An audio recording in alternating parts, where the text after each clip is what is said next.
Ši mokymų programa skirta tiek planuojantiems pradėti prekybą Etsy platformoje ir neturintiems reikiamų įgūdžių ir produktų, tiek jau turintiems Etsy verslą ir norintiems jį vystyti bei didinti pardavimus.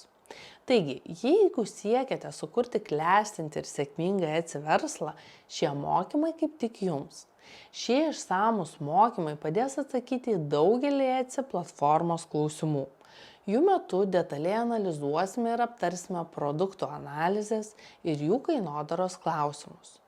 Išmoksime, kaip sukurti savo Etsy parduotuvę ir į kokius aspektus reikėtų būtinai atkreipti dėmesį, kad ji būtų sėkminga.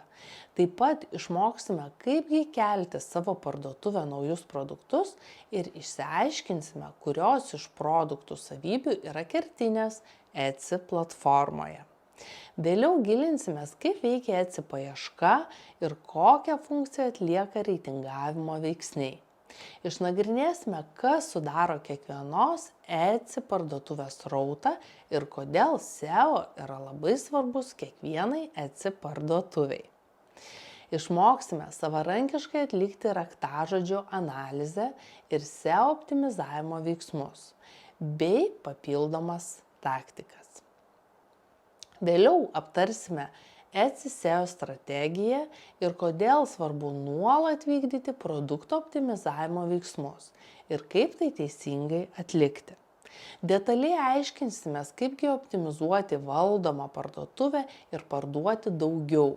Aptarsime konkurentų analizės, produkto vystymo ir audito klausimus, AB testavimą, skyrių optimizavimą, nemokamo pristatymo ir star seller svarbą, bei kitas parduotuvės optimizavimo taktikas. Išmoksime, kaip organizuoti parduotuvės išpardavimus ir nuolaidas, vykdyti sėkmingas reklaminės kampanijas ir stebėti bei auginti jų efektyvumą. Kaip sukurti automatizuotas kampanijas.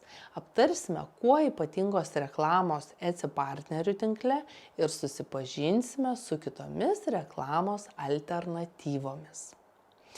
Atskleisime, kaip įmanoma gauti dar daugiau srauto, išnaudojant socialinių tinklų, elektroninio pašto rinkodaros, Etsy affiliate ir nuomonių formuotojų potencialą. Galiausiai pasidalinsime Etsy parduotuvės administravimo strategijomis ir paslaptimis. Ar įmanoma ir kaip gauti puikius parduotuvės produktų įvertinimus ir kaip efektyviau valdyti grąžinimo procesą bei sumažinti iki minimumo grįžtančių prekių kiekį.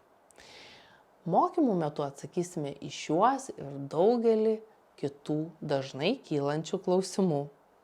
Taigi nerkime į mokymus ir pasiimkime maksimalias žinias ir patirtis.